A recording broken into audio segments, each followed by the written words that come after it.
Cuman dengan konteks hari ini adalah selamatkan pemilu yang demokratis, jelas ya.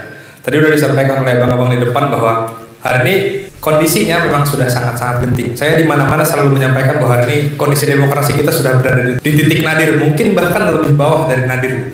Tentu kelompok-kelompok muda, mahasiswa, kaum idealis kritis dan segala macam sebenarnya sudah siap untuk bergerak, sudah siap untuk mencoba melawan, sudah siap untuk memotong kekuasaan Pak Joko Widodo. Sudah siap saya rasa untuk kita menghadirkan pemilu tanpa Jokowi. Tinggal bagaimana kita mengkonsolidasi gerakan, tinggal bagaimana kita membangun gerakan agar gerakannya tidak lagi setengah-setengah, agar gerakannya tidak lagi dikooptasi oleh orang-orang yang ya pragmatis, oportunis yang hanya ingin memanfaatkan momentum-momentum ini saja. Memilih itu, tapi juga memilah, memisahkan mana kontestan politik yang dia bisa memberikan jawaban, memisahkan para kontestan politik yang bisa memberikan solusi atas permasalahan yang ada. Dan benar kata Mas Bisma tadi, bahwa gerakan kita akan terus berlanjut, gerakan kita tak akan pernah takut, gerakan kita tak akan pernah berhenti. Segala macam intimidasi, segala macam serangan-serangan media tidak membuat kami takut dan justru membuat kita semakin yakin bahwa apa yang kita perbuat adalah suatu hal yang kebenaran.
Ini to the point ini ya.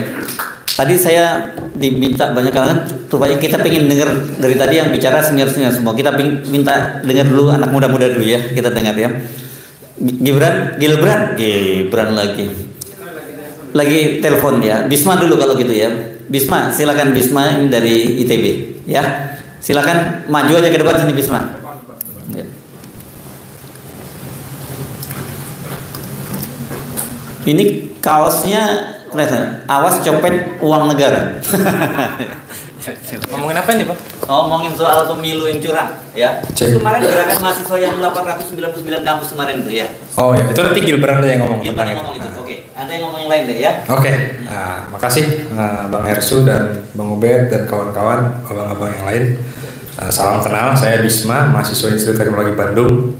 Ya, di sini diundang bersama dengan Gibran, menemani Gibran di sini untuk ya dia adalah tokohnya untuk saat ini ya. Cuman dengan konteks hari ini adalah selamatkan pemilu yang demokratis, jelas ya. Tadi udah disampaikan oleh abang-abang di depan bahwa hari ini kondisinya memang sudah sangat-sangat genting. Saya di mana-mana selalu menyampaikan bahwa hari ini kondisi demokrasi kita sudah berada di titik nadir, mungkin bahkan lebih bawah dari nadir. Mungkin sudah hancur dan sudah. Alasan apa lagi yang membuat kita diam gitu? Alasan apa lagi yang membuat kelompok muda, kelompok kritis, kelompok pemberontak itu diam dengan kondisi hari ini? Saya yakin dan saya meyakini bahwa tentu kelompok-kelompok muda, mahasiswa, kaum idealis kritis dan segala macam sebenarnya sudah siap untuk bergerak, sudah siap untuk mencoba melawan, sudah siap untuk memotong kekuasaan Pak Joko Widodo. Sudah siap saya rasa untuk kita menghadirkan pemilu tanpa Jokowi. Tinggal bagaimana kita mengkonsolidasi gerakan, tinggal bagaimana kita membangun gerakan agar gerakannya tidak lagi setengah-setengah, agar gerakannya tidak lagi dikooptasi oleh orang-orang yang ya pragmatis, oportunis yang hanya ingin memanfaatkan momentum-momentum ini saja. Saya rasa jelas masalah-masalahnya ada di depan mata kita. Sempat saya di Bandung itu ketemu sama masyarakat lah. Dia jadi salah satu responden survei. Kebetulan saya waktu itu lagi beli di warung dia jadi responden survei. Ya dia ngomong ke tukang surveinya, dia puas dengan Pak Jokowi. Terus setelah surveyornya hilang, survei pergi, curhat. Saya takut sebenarnya kalau ngomong nggak puas itu, takut dikriminalisasi, takut diapa-apain. Jadi sebenarnya sudah banyak, masyarakat pun sudah banyak yang merasakan bahwa ya ini hanya kepuasan semua aja, kepuasan yang bohong-bohongan. Sebenarnya takut, sebenarnya nggak puas, tapi takut untuk menyampaikan. Tinggal bagaimana kita mengkomunikasikan ini kepada masyarakat luas. Dan saya yakin kawan-kawan, terutama kawan-kawan muda, saya sendiri bisa memanfaatkan media sosial, media-media Instagram, TikTok, dan segala macam untuk menyebarluaskan berita-berita tentang ini. Hari ini bahwa beritanya adalah nawacita menjadi nawa bencana. Hampir semua janji Jokowi, hampir semua praktik yang Jokowi lakukan untuk negara ini bullshit semua, kosong semua. Tidak ada janji dia untuk mensejahterakan rakyat, itu benar-benar terjadi. Dia hanya menyengsarakan rakyat, dia hanya membuat bangsa ini, membuat republik ini semakin sengsara. Mungkin itu saja dari saya. Terima kasih. Ya. Oke, sekarang kita undang Gilbran. Silakan Gilbran. Mirip nama-namanya ya, tapi dan kecilnya sama, tapi kelihatannya bisa dijamin nanti beda. Gilbran mungkin dijelasin juga nanti ya. Kemarin tuh 899 kampus ya, bergerak ya, 900 kampus itu. Jadi kalau hampir seluruh Indonesia dong ya kemarin. Yuk. Selamat sore teman-teman sekalian, para audien dan para narasumber yang hadir pada kesempatan sore hari ini. Beberapa hari yang lalu, di akhir tahun 2023 kemarin, dari teman-teman BEM UGM mengadakan sebuah diskusi.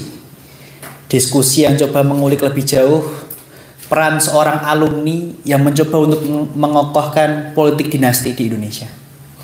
Di diskusi itu kita juga memberikan beliau, Pak Jokowi, sebagai gelar alumnus paling memalukan dari UGM. Bukan tanpa sebab. Terbukti beliau membuat demokrasi semakin runyang. Terbukti beliau mencoba untuk mengintervensi KPK secara langsung. Terbukti beliau mencoba menghalalkan segala cara agar dinasti beliau tak kunjung tuntas. Dan dampaknya adalah setelah kami mengadakan diskusi, rumah saya disatroni Intel, kampus saya didatengin Intel, HP saya coba disadap dan segala macam. Lantas demokrasi mana yang kita bahas pada kesempatan sore hari ini? Pemilu mana yang coba kita bahas pada sore hari ini? Gitu. Kalau semisal demokrasi hanya dimaknai sebagai kegiatan pemilu. Kemarin beberapa teman-teman dari ratusan kampus juga menyebar ratusan pamflet ke berbagai macam kampus yang di sana mencoba untuk mengulik peran-peran para kontestan elektoral terhadap aktivis kampus beberapa tahun silam. Dan ya demokrasi saat ini memang di fase yang runyam gitu. Segala bentuk pembangunan infrastruktur yang coba dibangun oleh Pak Jokowi merupakan wujud beliau ingin memberikan sebuah legacy yang nampaknya semu dan tidak memberikan efek secara berkelanjutan. Gelar alumnus paling memalukan pun kita berikan sebagai wujud ya kita malu sebagai adik-adik beliau yang satu sama alma mater melihat tingkah pola beliau yang sangat merugikan dalam konteks politik. Jadi harapannya gerakan itu tak hanya sebatas berhenti di teman-teman mahasiswa yang segelintir kecil gitu. Harapannya bisa semakin terekspansi. Harapannya bisa semakin membesar. Dan jangan sampai lagi-lagi 2024 hanya sebatas memilih gitu, tapi juga memilah, memisahkan mana kontestan politik yang dia bisa memberikan jawaban, memisahkan para kontestan politik yang bisa memberikan solusi atas permasalahan yang ada. Dan benar kata Mas Bisma tadi, bahwa gerakan kita akan terus berlanjut. Gerakan kita tak akan pernah takut. Gerakan kita tak akan pernah berhenti. Segala macam intimidasi, segala macam serangan-serangan media tidak membuat kami takut dan justru membuat kita semakin yakin bahwa apa yang kita perbuat adalah suatu hal yang kebenaran. Dan tentu masa depan bangsa di tangan kita semua. Jika tidak kita, siapa lagi? Mungkin sekian dari saya. Yang kemarin yang 899 itu apa idenya itu?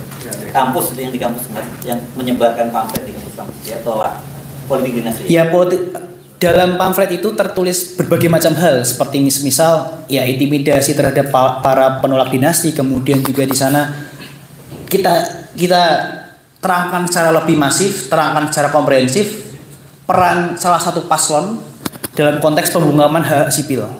Kemudian coba kita terangkan juga soal berbagai macam skenario, berbagai macam cara agar politik dinasti di Indonesia ini semakin runyam. Apa yang salah dalam politik dinasti yang coba dibangun oleh Pak Jokowi? Dia atau beliau menjegal konstitusi itu sendiri untuk melanggengkan politik dinasti. Dia menggunakan berbagai macam sumber daya, dia menggunakan berbagai macam resource negara untuk meloloskan salah satu putranya menjadi calon wakil presiden. Dan itu ya sudah sesuai dengan salah satu teori bahwa beliau mengesampingkan etika untuk kekuasaan. Kurang lebih begitu, Mas Hersu. Yes. Oke, beri plus ya kita untuk berubah ya.